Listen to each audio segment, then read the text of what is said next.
이날 경기는 손흥민의 리더십과 포지셔닝이 경기 흐름을 어떻게 바꿀 수 있는지 여실히 보여준 중요한 순간이었습니다. 손흥민은 전반적인 경기에서 활약을 이어가며 팀을 지휘했지만 특히 역전골이 터진 순간 이후 그의 행동이 토트넘 선수단과 팬들에게 깊은 인상을 남겼습니다. 경기 전까지 손흥민을 비판하던 일부 현지 팬들과 언론은 그가 주장으로서 선수들과 팬들 사이에서 보여준 소통과 리더십에 감동을 표했습니다. 손흥민의 위치 변경이 그야말로 팀의 경기력에 큰 변화를 가져왔고 그가 어떤 위치에 있느냐에 따라 토트넘의 경기 운명이 천당과 지옥을 오가는 듯한 상황이 다시 한번 입증된 셈입니다. 경기 직전까지 토트넘은 리그 13위에 머물며 포스테코글루 감독에 대한 비판과 경질 요구가 높아졌습니다. 현지 전문가들과 팬들 사이에서는 그가 채택한 전술이 문제라는 지적이 많았습니다. 특히 후방 빌드업 과정에서 풀백들이 상대 페널티 박스 안까지 올라가며 공격에 가담하는 것이 약점으로 작용했습니다. 이 전술로 인해 상대가 역습 기회를 잡았을 때 비어있는 측면 공간을 쉽게 공략할 수 있었고 이것이 토트넘의 주요 문제로 지목된 것입니다. 이 분석은 토트넘의 전술적 문제를 여실히 드러내고 있습니다. 손흥민의 능력은 박스 안에서의 결정력에 제한을 두기보다는 오히려 그가 얼마나 적절한 위치에서 플레이하느냐에 따라 경기력이 크게 좌우된다는 것을 잘 보여줍니다. 일부 팬들이 손흥민을 왼쪽 구석에 고정시키는 전술을 비판하는 이유도 바로 이 때문입니다. 손흥민이 공격의 중심에 서야 할 때 그를 외곽으로 몰아버리는 것은 팀의 득점력을 저하시킬 수 있습니다. 그의 플레이 메이킹과 골 결정력은 이미 리그 최상위 수준이지만 그를 잘못된 위치에서 활용하면 토트넘의 공격력이 급격히 떨어지는 현상이 발생할 수밖에 없습니다. 영국 현지 팬들이 경기를 앞두고 비관적인 전망을 내놓는 것도 이해가 됩니다. 토트넘은 특히 후방 빌드업과 세트피스 수비에서 약점을 드러내고 있었기 때문에 브렌트포드 같은 조직적인 팀을 상대로는 어려운 경기가 예상되었습니다. 브렌트포드의 프랭크 감독이 토트넘의 후방 빌드업을 인정하며도 세트피스에서의 강점을 강조한 것도 이에 대한 일환입니다. 세트피스 수비는 토트넘에게 오랫동안 골칫거리였지만 올 시즌에는 오히려 개선된 모습을 보였습니다. 프랭크 감독이 언급한 것처럼 이번 시즌 토트넘이 세트피스로 단 한 골만 실점한 것은 이 부분에서 어느 정도의 발전을 이뤄냈음을 의미합니다. 그럼에도 불구하고 상대가 이를 집요하게 공략할 경우 여전히 불안한 요소가 될 수 있다는 점에서 토트넘은 긴장을 늦출 수 없는 상황입니다. 경기 전 포스테코글루 감독의 인터뷰는 많은 팬들에게 불편함을 안겼습니다. 특히 솔랑키의 부진을 두둔하는 듯한 발언이 도마에 올랐습니다. 포스테코글루는 솔랑키가 몇 경기 동안 골을 넣지 못하는 것이 이상한 일이 아니라며 그가 토트넘의 공격 스타일에 적합한 선수라는 주장을 내놓았지만 팬들의 반응은 냉담했습니다. 솔랑키는 토트넘에서 아직 자신의 진가를 보여주지 못하고 있으며 팬들은 이런 상황에서 감독이 손흥민과 같은 팀 레전드와 비교하며 책임 회피성 발언을 하는 것을 비판했습니다. 손흥민은 코벤트리 전에서 후반 20분만 뛰었음에도 불구하고 일부 비평가들로부터 기복이 있다는 평가를 받았습니다. 반면 솔랑키는 62분 동안 풀타임을 소화하고도 슈팅 한 번 기록하지 못했음에도 포스테코글루의 옹호를 받았죠. 이에 대해 많은 팬들은 감독이 성적이 저조한 상황에서 팀의 주축 선수인 손흥민을 공격하는 태도가 이해되지 않는다는 반응을 보였습니다. 포스테코글루가 아스널 전과 동일한 선발 라인업을 유지한 점도 비판의 대상이 됐습니다. 최전방에는 솔랑키가 원톱으로 배치되고 손흥민이 다시 왼쪽 윙포워드로 기용되었습니다. 오른쪽 윙포워드에는 순환사 왕존스가 그리고 클루셉스키와 메디슨이 공격형 미드필더로 나섰습니다. 수비형 미드필더로는 비수마 대신 벤탄쿠르가 선택되었습니다. 이 결정은 일부 팬들로부터 아스널 전에서의 부족했던 경기력을 개선하지 못한 채 동일한 실수를 반복하는 것이 아니냐는 우려를 자아냈습니다.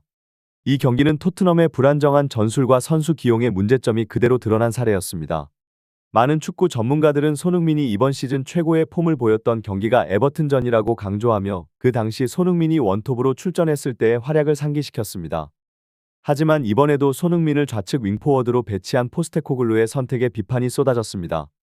경기가 시작되자 전반 23초 만에 브렌트포드의 은베모가 우측에서 올라온 크로스를 논스톱으로 마무리하며 일찌감치 1-0 리드를 잡았고 토트넘 홈팬들은 얼어붙은 분위기 속에서 어찌할 바를 몰랐습니다. 팬들의 불만은 수비 문제로 직결되었습니다. 은베모의 골이 나온 상황에서 페드로 포로의 수비력 부족이 다시 한번 도마에 올랐습니다. 포로가 수비에서 허점을 드러내는 와중에 그에게 공격적인 중거리 슛을 기대하는 목소리가 있었지만 이는 팬들의 비난을 피할 수 없었습니다. 수비가 안 되는 수비수에게 슈팅을 맡긴다는 것이 말이 되냐?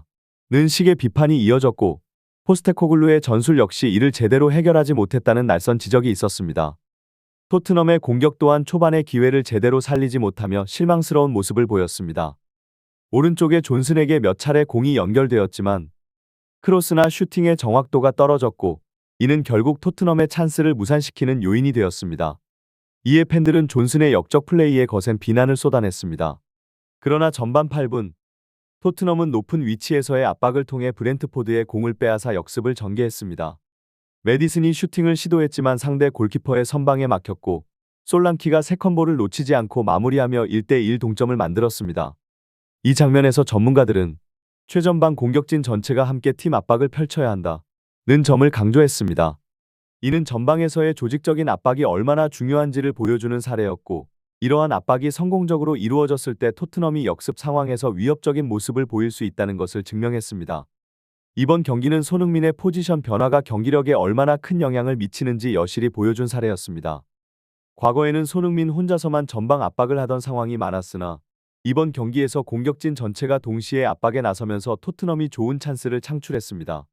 이를 본 많은 축구 전문가들은 압박 전술이 팀 전체적으로 실행될 때 얼마나 강력한 무기가 될 수 있는지에 대해 찬사를 보냈습니다. 포스테코글루 감독은 전반 초반 손흥민을 왼쪽 윙포워드에서 중앙으로 옮기며 변화를 줬습니다. 솔랑키와 손흥민이 투톱을 이루거나 손흥민이 솔랑키 아래쪽에서 플레이하며 새로운 전방 빌드업을 시도했고 메디슨이 왼쪽으로 이동하여 그 역할을 보완했습니다. 전반 25분경 손흥민에게 절호의 노마크 찬스가 찾아왔으나 아쉽게도 득점으로 연결되지 못했고 이 장면을 본 팬들은 아쉬움의 탄식을 자아냈습니다.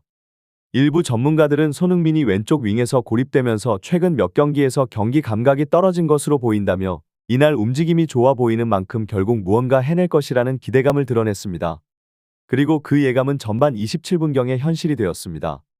손흥민은 공을 몰고 빠르게 올라가 오른쪽에 존슨에게 정확한 패스를 연결했고 존슨은 이를 골로 마무리하며 토트넘이 2-1로 역전했습니다.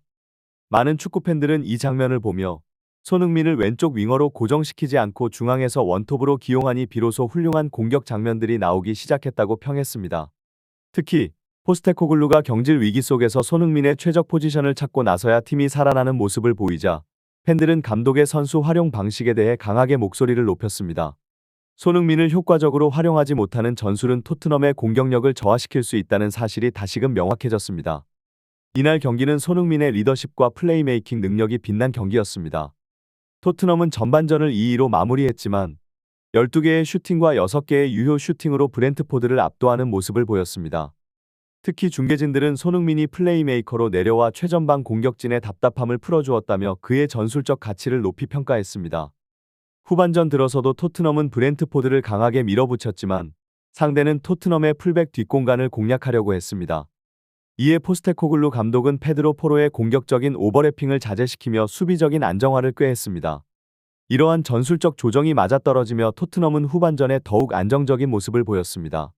토트넘은 중앙에서의 싸움을 제압하고 압박을 통해 공을 끊어내면서 공격의 흐름을 주도하기 시작했습니다. 결정적인 장면은 로메로가 전방의 빈 공간으로 침투하는 손흥민에게 패스를 연결한 순간이었습니다. 손흥민은 왼쪽에서 쇄도하는 메디슨을 향해 환상적인 패스를 보내며 추가 골을 어시스트했고 토트넘은 3대1로 브렌트포드를 제압하며 승리를 확정지었습니다. 많은 팬들이 이날 손흥민이 보여준 역전골 어시스트를 경기의 하이라이트로 꼽았습니다. 특히 손흥민이 아스널전에서 부진한 존슨에게 어시스트를 제공하고 골을 넣은 존슨을 따뜻하게 안아주는 모습은 감동적이었습니다. 손흥민이 주장으로서 팀의 분위기를 이끌어가는 모습을 보여줌으로써 그를 최악의 주장이라고 비난했던 사람들은 사라졌습니다. 손흥민이 조금만 부진하면 비난을 퍼붓던 이들이 이번 경기에서 그의 활약을 보며 할 말을 잃은 것이나 다름없었습니다. 이번 경기에서 손흥민이 보여준 역전골 어시스트는 단순한 경기 결과 이상의 의미를 지니고 있습니다. 많은 팬들이 이 순간을 경기의 하이라이트로 꼽으며 손흥민의 전술적 가치와 리더십의 극찬을 아끼지 않았습니다. 특히 아스널전에서 부진했던 존슨에게 어시스트를 제공한 장면은 손흥민이 단순히 뛰어난 개인 플레이어가 아니라 팀 동료들의 자신감을 북돋워주는 훌륭한 리더임을 보여주는 결정적 순간이었습니다. 존슨이 골을 넣자 손흥민은 양팔을 벌려 그를 따뜻하게 안아주었고 이 장면은 많은 팬들에게 감동을 주었습니다. 이는 경기 외적인 부분에서 손흥민이 보여주는 인간적인 면모와 리더로서의 자질을 증명하는 모습이기도 했습니다. 이러한 손흥민의 행동은 그동안 손흥민을 최악의 주장이라고 비난했던 팬들과 매체들에게 일침을 가하는 것이나 다름없었습니다. 손흥민이 잠시 부진할 때마다 그를 향해 비판을 쏟아냈던 사람들은 이번 경기에서 그의 뛰어난 활약을 보고 입을 닫을 수밖에 없었습니다. 손흥민은 그간 많은 압박을 받아왔습니다. 주장으로서의 책임감은 물론이고 팀 내 최고 스타로서의 기대감까지 짊어지고 있었죠. 하지만 그는 이번 경기를 통해 비판을 잠재우며 주장으로서의 진가를 확실히 입증했습니다. 손흥민은 단순히 골을 넣고 어시스트하는 역할을 넘어 팀의 중심에서 동료들을 이끌고 경기를 풀어가는 리더입니다. 그는 존슨처럼 마음고생을 겪던 동료에게 자신감을 심어주고 팀의 사기를 높이는 데 큰 역할을 했습니다. 이와 같은 모습은 손흥민이 단순한 축구 선수를 넘어 팀의 정신적 지주로서 자리매김하고 있음을 증명합니다.